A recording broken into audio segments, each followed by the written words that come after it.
So when his Third Army reached the Rhine crossing point at Nierstein on March 22, 1945, Patton did not simply cross. He staged an entrance. Picture the scene. It is early morning. The engineers have laid a pontoon bridge across one of the widest rivers in Europe under enemy fire the night before. Soldiers are moving across in columns. There is still artillery fire in the distance. And then Patton appears. He walks to the bridge. He pauses at the edge. He begins to cross. And then, deliberately, theatrically, he stumbles. He does not fall. He catches himself. Then he reaches down, scoops up a handful of German soil from the riverbank, and straightens with it clutched in his fist. This was not an accident. This was choreography.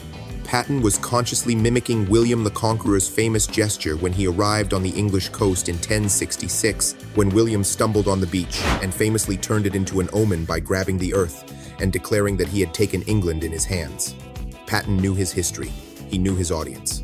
And he knew the image of a conquering general literally seizing German soil would be printed in every newspaper in America. But he was not done. He walked to the middle of the bridge and stopped. He gestured for his photographer. And then, in full view of his troops, in full view of the cameras, he relieved himself into the Rhine River. His exact words, which he recorded in his memoirs, were, "I have been looking forward to this for a long time." The photograph was taken. The moment was preserved.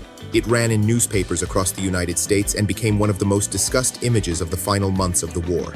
His troops, by most accounts, thought it was the greatest thing they had ever seen. Now, here is the thing that makes this story genuinely fascinating beyond the obvious spectacle of it. Patton was not just being crude. He was not just showboating for the sake of it. Though he absolutely loved the attention, he was making a calculated psychological statement, both for his troops and for the historical record. Patton understood something most generals of his era did not fully grasp. Morale is a weapon. The belief that you are winning, that you are unstoppable, that the enemy fears you, that history is on your side, is as powerful as any rifle or tank. Every single thing about how Patton presented himself was designed to feed that belief. The ivory-handled revolvers on his hips, always polished, always visible. The immaculate uniform. The speeches filled with language so raw it would make a sailor blush. The nickname Old Blood and Guts. The constant forward motion. The refusal to ever appear hesitant or uncertain. He once said that a commander must be seen, not just known about. Seen by the troops on the front line, seen by the enemy, seen by history itself. The Rhine crossing was the ultimate expression of that philosophy.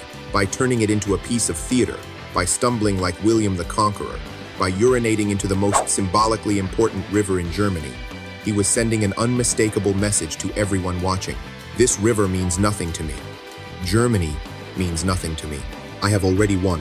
And for thousands of young soldiers crossing that bridge alongside him, seeing their general perform that act of contemptuous confidence, it must have felt like an electric current passing through them. There is also something else worth noting.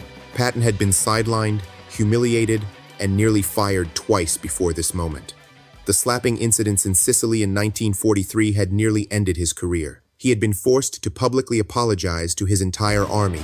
He had been passed over for command roles he desperately wanted. The Rhine crossing in some ways was also personal. It was Patton saying to every person who had doubted him or tried to clip his wings, "Look at me now." Within days of crossing the Rhine, Patton's Third Army was racing across Germany at a speed that shocked everyone, including the Allied High Command. They liberated the Ohrdruf concentration camp, the first Nazi death camp discovered by American forces in early April. The things Patton saw there changed him visibly. The man who had publicly questioned whether shell-shocked soldiers were simply cowards. The man who had slapped hospitalized men in Sicily. The man who had spent his entire career treating war as the most natural and noble of human endeavors. That same man refused to enter one of the rooms at Ohrdruf. He said he would be sick if he did. He called it one of the most appalling sights he had ever witnessed. And in a brutal piece of irony for a man who had lived his whole life for war, it was peace that destroyed him. After Germany's surrender in May 1945, Patton was given command of occupied Bavaria. He was catastrophically unsuited to it. He made public statements about former Nazis that caused international scandals. He compared denazification to political party squabbles back home. Eisenhower relieved him of command in October 1945.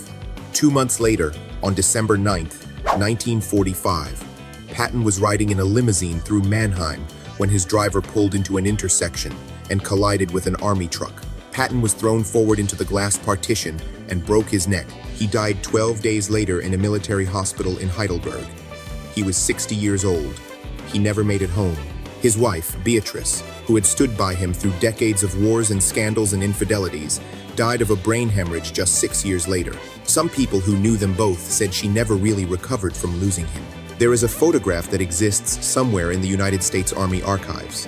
In it, a general in a polished helmet and high boots is standing on a pontoon bridge over the Rhine River.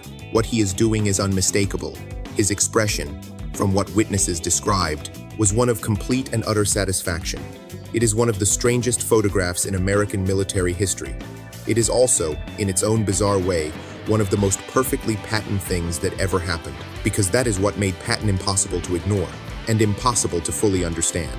He was a man of genuine genius and genuine cruelty, a man of tremendous courage and breathtaking arrogance, a man who wrote poetry, believed in past lives, slapped shell-shocked soldiers, and charged into battle on foot when he could have watched safely from behind.